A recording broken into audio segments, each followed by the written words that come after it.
જામનગરથી મોટા સમાચાર મળી રહ્યા છે। કોંગ્રેસના ઉમેદવાર આગળ છે, એટલે કે પૂનમ માડમ અત્યારે પાછળ ચાલી રહ્યા છે। જેપી મારવિયા આગળ, ભાજપના પૂનમ માડમ અત્યારે પાછળ ચાલી રહ્યા છે। જામનગર લોકસભા બેઠક કે જ્યાં કોંગ્રેસના ઉમેદવાર 3840 મતથી આગળ। આ તરફ જાણકારી મળી રહી છે અમિત શાહ 3000 મતથી આગળ હોવાની વિગતો ગાંધીનગર લોકસભા બેઠકથી મળી રહી છે। ગાંધીનગરથી અમિત શાહ આગળ ચાલી રહ્યા છે, જામનગરથી પૂનમ માડમ ભાજપના ઉમેદવાર પાછળ ચાલી રહ્યા છે। જામનગરમાં પણ ચોક્કસપણે ક્ષત્રિય આંદોલનની અસર રહેશે એ પ્રકારના રાજકીય નિષ્ણાતો વાતો તેમની પણ સામે આવી હતી। જોકે પરિણામો સ્થિર થશે ત્યારે વધુ સ્પષ્ટ થશે। શરૂઆતી રૂઝાનમાં વડોદરામાં ભાજપના હેમાંગ જોશી 7000 કરતા વધુ મતથી આગળ। તમામ આંકડા સામે આવી રહ્યા છે। ગુજરાતની વાત કરીએ તો એનડીએ એટલે કે બીજેપી 21 સીટ સાથે આગળ દેખાઈ રહી છે। ઇન્ડિયાને 2 બેઠકો મળતી દેખાઈ રહી છે, એટલે કે 2 બેઠકો પર બીજેપીને નુકસાન ગુજરાતમાં છે। અને રાજકોટની જો વાત કરીએ, પરસોત્તમ રૂપાલા આગળ ચાલી રહ્યા છે। પરસોત્તમ રૂપાલા રાજકોટ બેઠક પરના બીજેપીના ઉમેદવાર પરસોત્તમ રૂપાલા, અને તેઓ અત્યારે હાલ તો રાજકોટ સીટ પર લીડ કરતા દેખાઈ રહ્યા છે। ત્યારબાદ જામનગરની વાત કરીએ તો જામનગર માટે અત્યાર સુધીના જે શરૂઆતી વલણ આવી રહ્યા છે, એક મોટો સેટબેક કહી શકાય બીજેપી માટે, કારણ કે પૂનમ માડમ પાછળ ચાલી રહ્યા છે જેપી મારવિયા, કે જેઓ આગળ ચાલી રહ્યા છે। જેપી મારવિયા અને તેઓ તેમના મત ક્ષેત્રમાં, અને ખાસ તો જ્યાંથી તેઓ આવે છે, અને ખાસ તો ગામડાના સ્તર પર કોંગ્રેસની પકડ જામનગરમાં મજબૂત છે તેવું આપણે માની લઈએ, કારણ કે જામનગરમાં પૂનમ માડમ પાછળ ચાલી રહ્યા છે, જેપી મારવિયા આગળ છે। પણ રાજકોટની આપણે સતત વિગતો આપી રહ્યા છીએ। આ એવી સીટ છે જ્યાં સૌ કોઈની નજર છે।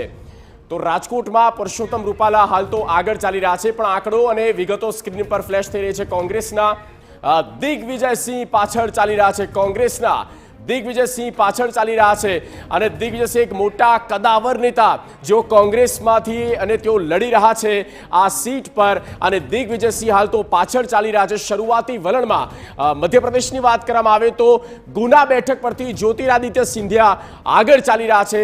ગુના સીટ પરથી એક મોટા સમાચાર જગદીશ આપણે દર્શકોને આપી દઈને સમાચાર મળી રહ્યા છે બનાસકાંઠાથી। પ્રથમ રાઉન્ડના અંતે ભાજપ આગળ હોવાની વિગતો છે। અત્યાર સુધી જાણકારી મળી રહી હતી કે ગેનીબેન આગળ છે, હવે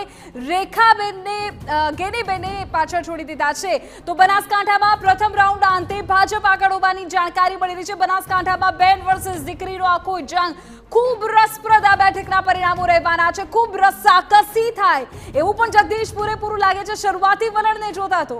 બિલકુલ, અને જે આંકડા આપની સ્ક્રીન પર આપી રહ્યા છે એકદમ સચોટ, એકદમ સ્પષ્ટ, સરળ સમજી શકાય એવી ભાષામાં બિલકુલ સરળ રીતે કોણ કઈ બેઠક પરથી આગળ કેટલા મતોથી।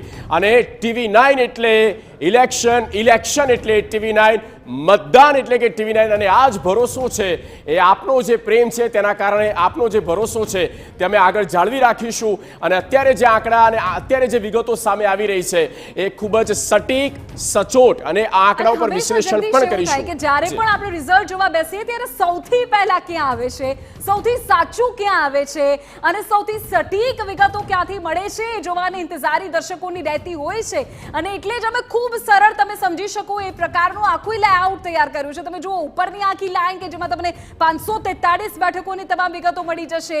એક તરફ આપ જુઓ કે ગુજરાતને લઈને જે આંકડાઓમાં ફેરબદલ થઈ રહી છે તેની જાણકારી મળી જશે, અને નીચેની તરફ આપ જોઈ રહ્યા છો અલગ અલગ રાજ્યો, અલગ અલગ વિભાગની જાણકારી મળી જશે, અને બાજુમાં મહત્વપૂર્ણ વિગતો બ્રેકિંગ મળી જશે। અને અત્યારના બ્રેકિંગ કંઈક આ પ્રકારે છે કે ગાંધીનગરમાં અમિત શાહ પ્રથમ રાઉન્ડમાં અત્યારે આગળ ચાલી રહ્યા છે, અને આ જે આગળ તેઓ ચાલી રહ્યા છે લગભગ 35000 વોટથી આગળ હોવાની અમિત શાહની વિગતો અત્યારે મળી રહી છે। જગદીશ, ગાંધીનગર સીટ ખૂબ હાઈ પ્રોફાઇલ બેઠક, 35000 વોટથી અમિત શાહ અત્યારે આગળ છે, અને તેઓ પોતાનો જ ટાર્ગેટ એટલે કે ગત વખતની જે લીડ હતી તે તોડવા માંગે છે, અને આ વખતે 10 લાખ 11 લાખ સુધીનો ટાર્ગેટ સેટ કરવામાં આવ્યું છે, અને 35000 અત્યારે વોટથી તેઓ આગળ દેખાઈ રહ્યા છે।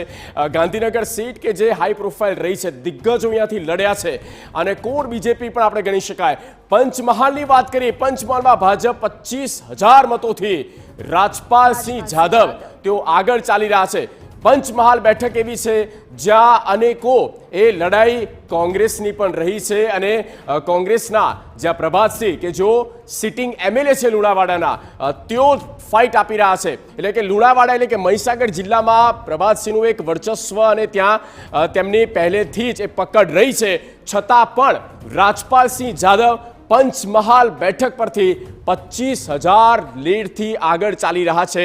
આ શરૂઆતી વલણ આપણે બતાવી રહ્યા છે. આ ટાર્ગેટ